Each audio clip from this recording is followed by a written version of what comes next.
At some point in our lives, we've all been told we bear a passing resemblance to someone else, and of course, wrestlers are no different in that respect. No, they also have their doppelgangers out there just like everyone else, and some are absolutely striking in how much they look exactly alike. But who are the biggest examples of this? Well, that's exactly what we're going to be looking at today. So join us as we take a deep dive into Double Take's Wrestlers Celebrity Lookalikes. And if we're going to start anywhere, let's do so with one of the most obvious examples, because not only do Rob Van Dam and Jean-Claude Van Damme share a face, they also share a name and a martial arts style too. Now, if you're a fan of 80s action movies, then you're no doubt already well aware who Jean-Claude Van Damme is. After all, with hit B movies such as Bloodsport, Universal Soldier, and Time Cop under his belt, he was able to turn himself into a staple of the genre, perhaps the biggest star in it outside of Arnold Schwarzenegger and Sylvester Stallone. And it appears one young man who was a big fan of the muscles from Brussels growing up was a certain Robert Sikowski from Battle Creek, Michigan. How do we know this? Well, when it came time for him to get involved in wrestling during the early 90s, he took much of his offense from the style he'd seen in those very films. Yes, using a martial arts-based offense that looked to be ripped straight out of Kickboxer, the soon-to-be renamed Rob Van Dam made an early splash for himself as someone to watch. And sure, it didn't help that he actually looked quite a lot like his hero, with this being the reason he chose to take his surname in the first place. Basically, it all happened in 1992 when Ron Slinker, a local Florida promoter, pointed out the resemblance between Rob and the action star, and given he was already using moves which aped his favorite actor at this point, it only made sense that they'd further play into this by having him be portrayed as the actor's cousin going forward. So it was then that Rob Van Dam was born, and a legend would begin to grow because pretty soon he'd be arguably the star attraction of Paul Heyman's Renegade Extreme Championship Wrestling promotion. Was Jean-Claude watching along at this time to see how he was doing? We can't say for sure, but what we can say is that, if he was no doubt impressed with what he was seeing. Hell, we wouldn't even be surprised if he did his own double take after witnessing RVD on his screen, with him no doubt wondering if he'd had a second life as a pro wrestler he'd somehow forgotten about. But JCVD wouldn't be the only one who'd have felt this if he turned on a wrestling show over the last couple of decades, because there are plenty of other sports entertainment doppelgangers out there. And another of the most notable of these is our next subject. Who are we talking about here? Why, Claudio Castagnoli and Jason Statham, of course. Yes, if Jean-Claude Van Damme was a defining action hero for the 80s, then the modern-era equivalent of this may just be the Derbyshire-born on-screen Superman. Really, if you want to, you could argue he's actually overtaken the Belgian at this point with his roles in the likes of The Transporter, The Fast and the Furious, and the absolutely ludicrous but brilliant Crank series. He's become one of the biggest action heroes of his generation. That said, for all his on-screen glory, even Statham would freely admit a stuntman carries out most of the dangerous work. In a wrestling ring, however, performers don't have that luxury. No, they have to do it all themselves, which is an environment Claudio Castagnoli thankfully thrives in. So if the Swiss Superman ever decides to hang up his boots and leave his Blackpool Combat Club stablemates behind then, at least he'll be able to have a second career as someone who can do all the crazy stuff Jason can't in his latest movie franchise. Why is this? Well, with their bald head and buff physiques, they almost look like they could be brothers. Sure, Claudio is a little taller and a little younger than his Hollywood counterpart, but at a glance, no one notices this. No, they just see two hairless powerhouses willing to do the craziest of things in order to get the job done. Can you imagine a Crank 3 where Castagnoli has to do something insane like continually box kangaroos in order to stay alive, all while Jason Statham watches from off-camera in awe of what's happening? That's certainly a movie we'd pay to see. And on the flip side of that, what if the Englishman subbed in for his lookalike during a wrestling match once just to get a taste of what it was like? Statham and Mox versus Darby Allin and Sting? Sign us up for that one. Sure, it's unlikely this will ever happen because as far as we know, the Fast and Furious star isn't a fan of pro wrestling. But one person we do know has a familiarity with the industry is our next subject, Margot Robbie. And as it happens, she has her own wrestling lookalike in Alexa Bliss. But wait, how do we know Margot Robbie, Academy Award winner and star of hit films like The Wolf of Wall Street and Barbie, is a wrestling fan? Well, that's because in an interview, she once spoke about how an old boyfriend of hers had gotten her into it, and their favorite to watch was John Cena. So if she still tunes in to this day then, she'll no doubt be aware of Alexa Bliss, the goddess of WWE and 5-time women's world champion. And she'll also no doubt be aware of how much the two look alike. Yes, you could argue this one is an easy comparison to make as both are blonde and on the shorter side of things, but the comparison actually goes way further than that. After all, while they do share all these features, if you look closer, they actually have very similar faces too. Enough to where, like with Claudio Castagnoli, Bliss could probably act as a stunt woman for Robbie if need be. But then people have been saying this ever since the Ohio native debuted on the WWE roster in 2013, as this was also around the same time the Australian actress was making her own breakthrough in Hollywood. So with them sharing somewhat parallel paths then, it only made the comparison between the two stand out that much more.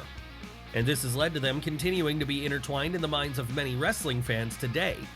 Really, all we need at this point is for Robbie to appear on an episode of Raw, perhaps as a guest host, and do a segment with Alexa where the two can finally address their similarities. Sure, this might lead to the world imploding as both can't be in the same place at the same time, but it could just as easily lead to a fun moment all the same. What we're trying to say is that we're willing to take the risk and see how it would all play out, just as we'd be willing to take the risk to see how things went if Chris Jericho and Gordon Ramsay were ever put in a room together. Yes, Gordon Ramsay, the man who has built quite a reputation for himself over the years to the point he's now arguably the most famous chef in the world. And while he certainly has the skills in the kitchen to back this up, it's more his TV personality which has seen him reach such wild heights. Why is that? Well, with shows like Kitchen Nightmares and Hell's Kitchen, the foul-mouthed British native has become a bit of an icon on both sides of the pond for his wildly entertaining, crazed head chef character. Of course, he still has a ways to go if he wants to create the same quantity of great characters that Chris Jericho has, though, because at this point, between Lionheart, Conspiracy Victim, Y2J, Suit and Tie Jericho, Le Champion, and The Ocho, amongst others, we've lost count of his contributions to the industry. But that's not the important part to focus on here when it comes to the 8-time world champion. No, what we really want to focus on is how much he actually began to resemble Gordon Ramsay as he's gotten older. Sure, this may seem ridiculous at first glance, but if you look a little closer, you can actually see it, especially during periods when Chris has cut his hair shorter. And we're sure he's aware of this too, which is exactly why we're surprised he hasn't appeared on a show with Ramsay yet in order to address it. After all, Y2J has become well known in recent years for branching out from wrestling into other areas of entertainment, such as with his band Fozzy or his appearances on reality TV shows like Dancing with the Stars. So it only seems obvious he'd take to cooking at some point too and seek out the advice of the notorious head chef in the process. If he does this then, we'd love to see the two come face to face and finally confirm that they're not, in fact, the same person. And given that Jericho can also trash talk with the best of them, we'd also like to see the pair jaw-jack for a while and prove who really is the best. Maybe it'll even be the point Gordon Ramsay meets his match. Though we wouldn't be willing to bet on that because it's going to be hard for anyone to ever beat the man who came up with the phrase idiot sandwich after putting 2 slices of bread on a poor contestant's cheeks and lambasting them in front of an entire kitchen. But not all celebrity lookalikes of wrestlers are rage-filled crazy men. No, some are actually among the nicest people out there. Sure, the characters they portray on screen might be quietly insane, but that doesn't reflect on them as a person. And if you need a perfect example of this, you only need to look to Willy Wonka himself, Gene Wilder, and his own wrestling doppelganger, Charlie Dempsey. That's right, we're venturing down to NXT for a moment now because it's there that the son of the legendary William Regal is currently honing his craft. And given Dempsey grew up in England with his dad, he was, no doubt, like any British child of his era, a big fan of the books of Roald Dahl. Yes, with his bestsellers like James and the Giant Peach, Matilda and the Witches, the Welsh author has rightfully built a name for himself as one of the greatest children's storytellers of all time. But for as great as all these books were, his masterpiece is still probably Charlie and the Chocolate Factory. Needless to say then, it wouldn't be long before the story of Charlie Bucket and his visit to Willy Wonka's factory was turned into a movie. And when it was, the only man fit for the job of playing the Wild Factory owner would be comedy icon Gene Wilder. Such an iconic performance was this, in fact, it's the thing Wilder remains most closely associated with to this day, despite the fact that he's also played countless other memorable roles in films like The Producers. But the real reason we bring this up here isn't to highlight how great Gene Wilder was. No, it's to point out that as time went on and Charlie Dempsey grew up, he began to take on more and more of a resemblance to the acting legend, particularly the way he looked when he was playing Wonka himself. So in a strange way, this has meant the rookie has been able to put himself in the shoes of both main characters from that story during the course of his life, as with him sharing a name with the titular boy, and him looking more and more like the possibly murderous owner with each passing year on account of his shaggy hair and Roman profile nose, he's basically covered both sides of the equation. Sadly though, if there were ever any hopes of Dempsey and Wilder getting a chance to share a room together and discussing these similarities, those would be shot down in 2016, when the latter tragically died after a short battle with Alzheimer's disease. But even if he is now gone, Gene's legacy lives on in those who enjoyed his work, and in terms of wrestling fans, it'll probably live on too whenever the youngest Regal son comes out to the ring, as people will always be reminded of how big a part of their childhood he was anytime they see him. But let's veer away from WWE for a moment and onto the other big league in North America, All Elite Wrestling, as there is another celebrity lookalike that is currently working hard to secure their status as a future legend of the industry.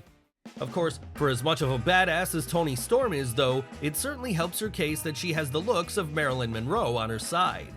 Really, it's the best of both worlds for the Australian then, as not only can she come across like a pin-up model, someone who men all over the world can crush over, but she can also more than carry herself in a fight when the time comes too. In fact, this is exactly what's seen her find huge levels of success everywhere she's gone, whether that be Europe, America, or Japan.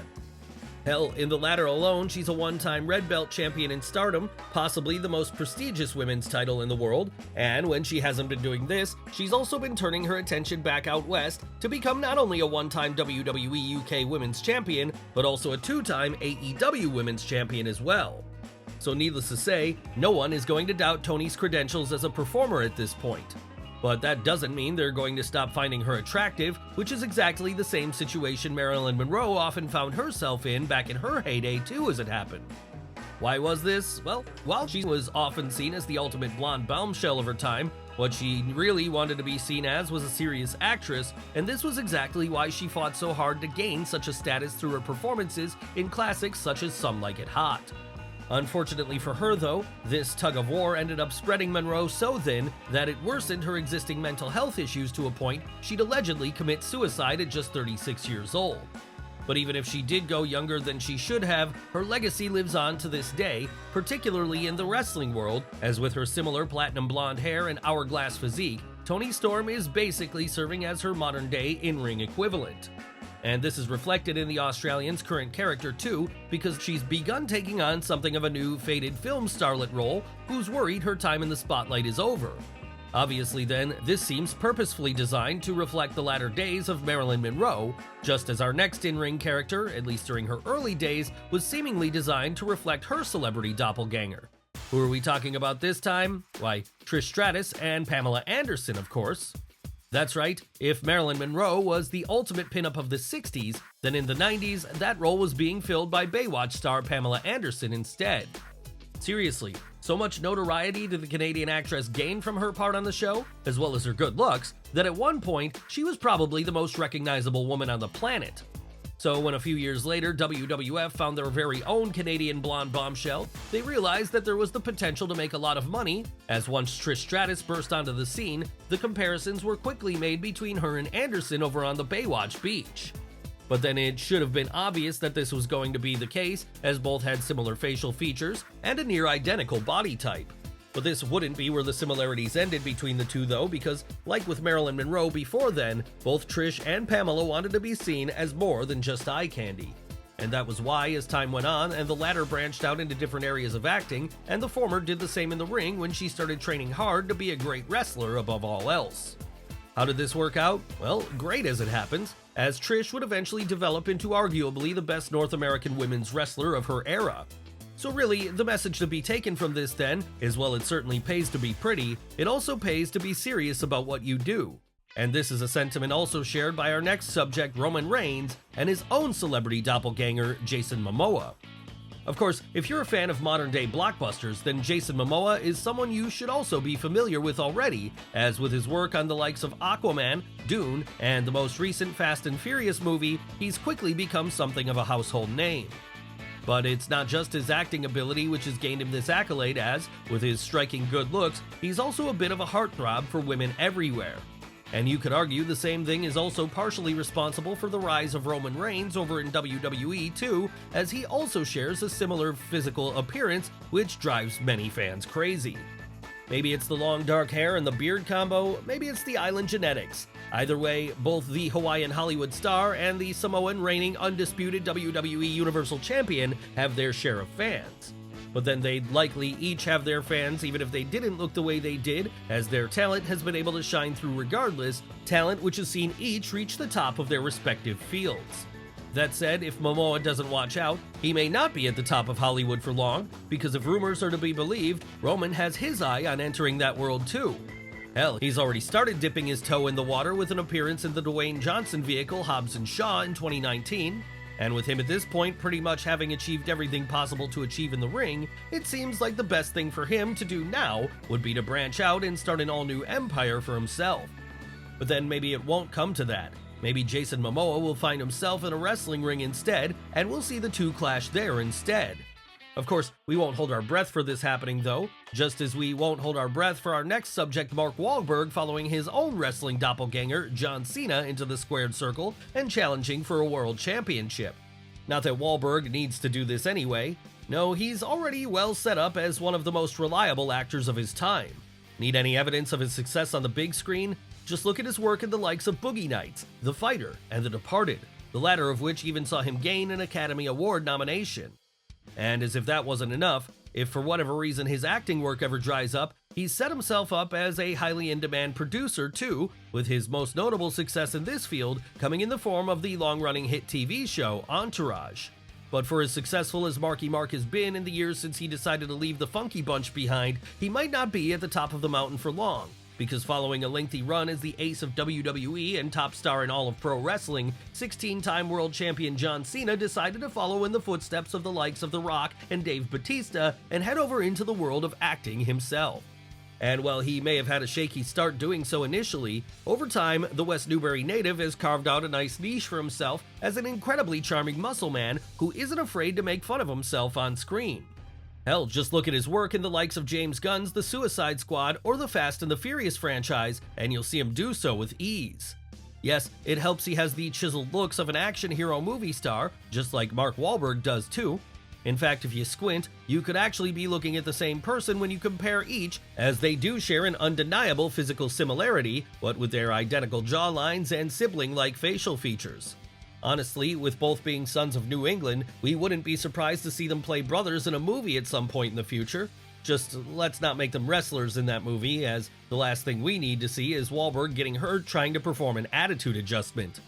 One performer we can't see performing in the ring anytime soon though is our next celebrity, the vocalist of Metallica, James Hetfield, and his wrestling doppelganger, Sheamus.